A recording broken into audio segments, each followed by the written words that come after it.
Hello! In today's video, I'm going to define what a flying monkey is. I'm going to tell you why narcissists, friends, family, and acquaintances actually become flying monkeys, why they stay flying monkeys. But stay to the end because I'm going to share with you a personal story about a flying monkey in my journey. I'll tell you all about that story.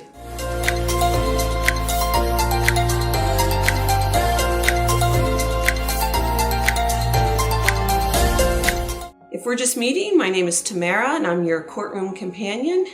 I have this channel so I can come virtually alongside you as you go to court or as you deal with a narcissist in your life. And so that's my passion. That's why I started the channel. My passion is to help people not only heal 100% from narcissism or heal from a horrific custody battle in family court, but also to kind of rebuild your life back better and better. So that's why this channel's here and that's my passion. If you find this content helpful, I'd appreciate it if you'd hit that like button and subscribe to the channel. So let's just dive right in. So what is a flying monkey? In simple terms, it's just the people in a narcissist's life that are willing to just do the narcissist's dirty work, or what they reference as bidding. So they do their bidding for them. So they are people that the narcissist uses to do what he wants and to inflict harm on others in very subtle and not so subtle ways. So I think there are like three reasons why people become flying monkeys. The first one is one that I call non-complicit. So they don't actually know that they're doing the dirty work of a narcissist. They are kind of conned into it. And so if you think about the narcissist in your life, if you've been on the other end of that narcissistic abuse, you know that they con people on a regular basis. That's part of their style. That's part of how they operate in the world. And so this first group of people, the reason they become sort of a flying monkey is that they don't even know they're becoming that way. They don't know it. And so the narcissist will work them over just like they do everybody else in their life. So it might start with, telling stories about you. But in those stories, they are painting you as the perpetrator and themselves as a victim, right? So they are the perpetual victim and they are storytellers. So this first group of people are listening to these stories going, oh my God, that person is horrible. Gosh, how did you even deal with it, right? So they start to feel sorry for the narcissist. They start to align themselves with the narcissist. Unbeknownst to them, the narcissist is conning them and setting them up to see exactly how they'll behave. And so what they hope is that this first group of people retells that same story and starts to almost do this smear campaign against you. And they're kind of like perpetuating gossip, and they can't believe how horrible you are, right? Because the narcissist has painted such a beautiful picture about how horrible you are. And so this first group of people is just kind of following along, kind of like almost siding with the underdog, or they see him as the underdog. So they are like gravitating to that false reality that the narcissist is picturing, or that the narcissist is kind of painting of that story. The stories are elaborate, they're colorful, and these people are just innocently trying to almost protect this person that's being bullied, but they're actually the person being bullied, but they don't know it yet. And the narcissist is trying to assess kind of like how these people are behaving, how willing are they to just tell the story without questioning.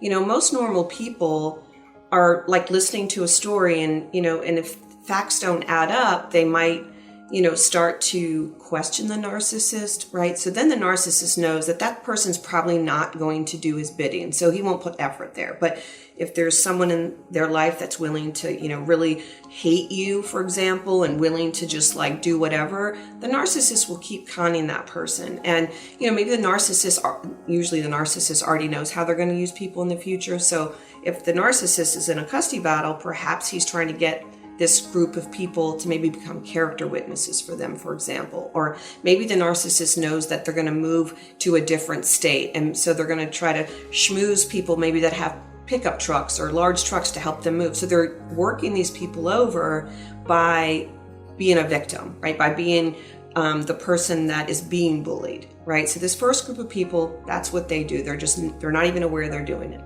So that's number one reason they don't know they're doing it. The second reason that people become flying monkeys it's just survival, right? So these are the people that are kind of closest to the narcissist, interact with them on a regular basis, and they've realized that it's just easier to give the narcissist what he wants out of pure survival for themselves, right? Maybe the narcissist is physically abusive or emotionally abusive in some way, and so they will do the narcissist's bidding or the dirty work of the narcissist just to survive. It's just easier, right? So they might be willing to come to court and lie for the narcissist. So let's take a narcissist mother, right? The narcissist mother might be elderly, for example, and the narcissist usually will maybe come over to her house like every week and do, cut the lawn or something. Or, he might take her all the doctor appointments or, whatever.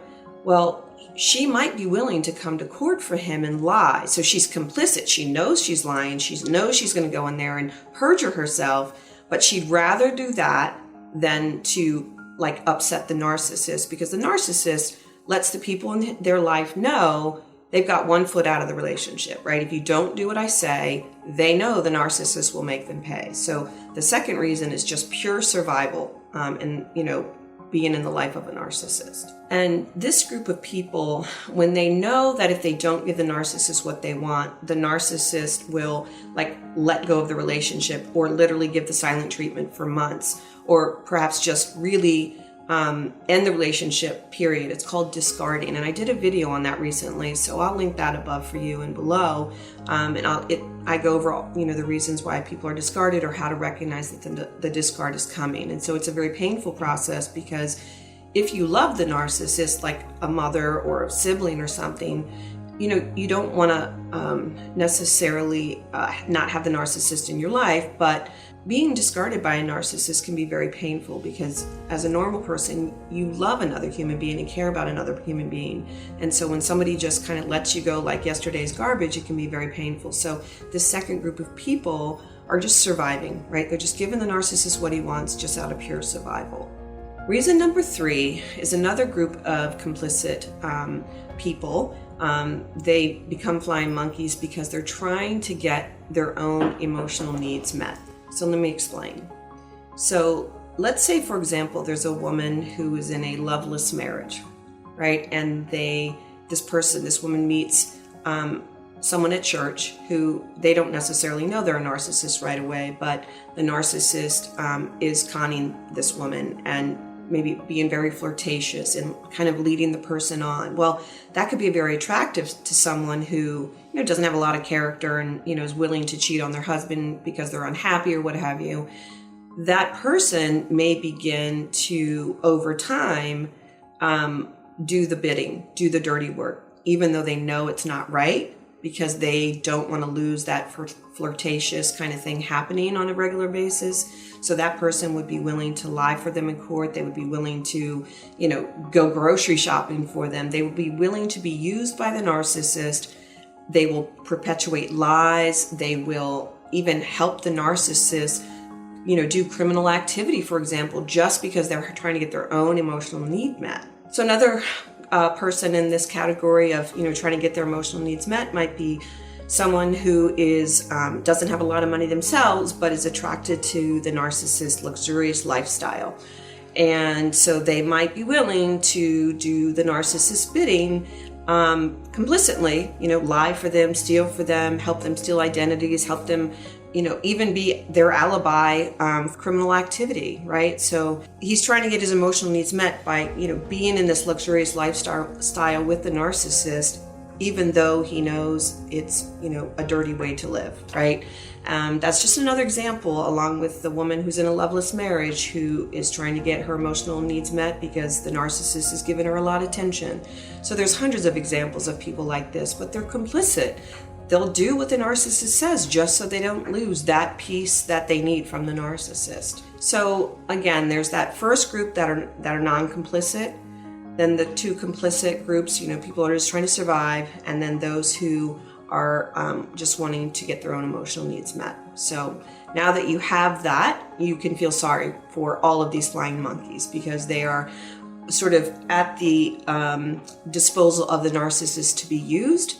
But I think that first group that are non-complicit, they eventually might catch on and then actually step away and not become complicit in the narcissist's dirty work. So I told you at the beginning of the video that I would tell you a personal story about a flying monkey in my life, and here's that story. So my son and his little friend, they grew up in elementary and middle school together, and the little boy used to spend the night at my house, and my son would go over there and spend the night as well. They hung out together, they were on sports teams together, and so the mother and I kind of hung out at these games together. We became friends.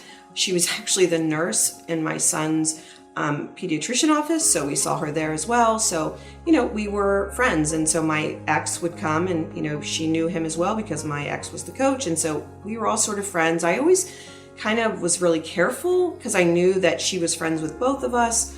And at the time, I just, thought she was being objective and just, hearing, being able to be his friend and my friend and kind of keeping, both of us, as friends and not crossing the line and talking about either one of us to the other person. So I just kind of went with that. And I had invited her son on a trip with us, and she agreed. She even paid for his plane fare, and then she ended up not letting him go on the trip with us because he was going to be in this final game of the sports team, but I didn't know that the final game was going to be during this particular time because the schedule wasn't out. I didn't even know about it. So when I made the trip plans, we made the plans before this game was scheduled. I think it was like a championship game or semifinal game or something like that. This was years ago, so I don't remember all the details. But nonetheless, she said no, her son wasn't going to miss the game. So she was going to not let him go. And but when we were doing the planning and we were doing this through text and stuff, I said, I sent her a text and I said, just keep this on the down low right now. I will be the one to tell my son's father, the coach, that our son wouldn't be there, right? And there was also some confusion around in my court order about, whose vacation time it was at this point. It was a long story, lots of details there, but I interpreted the court order this way, and I assumed that was my vacation time. He interpreted it a different way. Nonetheless, I sent her, this friend of mine, a text and said, just keep this on the down low. I will be the one to tell my son's father, right? Because we have a complicated custody battle, and I didn't want her in the middle of it, and I was trying to protect her. And anyway, she ended up not letting him go on the trip. Well, the confusion around the court order, we ended up having to go to court about it to sort it out because I had already bought plane tickets and things like that. He thought it was his vacation time. We ended up going to court, and in his court, in the court hearing, he actually presented the text from me to this woman where I said, keep it on the down low. And he presented it as though I knew that I was doing wrong by sending her that text. And I tried to explain that wasn't the case. I was trying to keep it on the down low because I didn't want this woman in the middle of it, that I wanted to be the one to explain to my ex why, our son wouldn't be at the game, this particular game. So anyway, when I realized, and that was the first time I knew that she had shared that text with him, and at that moment, I knew that she was no longer going to be my friend because she had chosen a side. She was not able to be objective. She chose a side. And so that was it. Well, anyway, in our final court trial, he brought her as a character witness.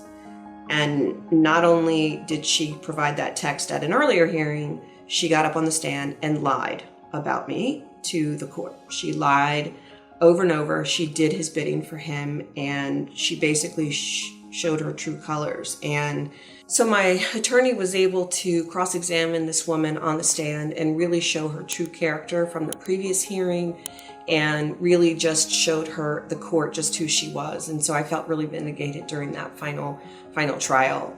So that was great. So anyway, that's my flying monkey story. So if you found yourself on the end of a flying monkey scenario, or you found yourself being discarded by a narcissist, I do offer one-on-one coaching, and I'll leave a link below. So as always, I'll see you next time. Bye-bye. you.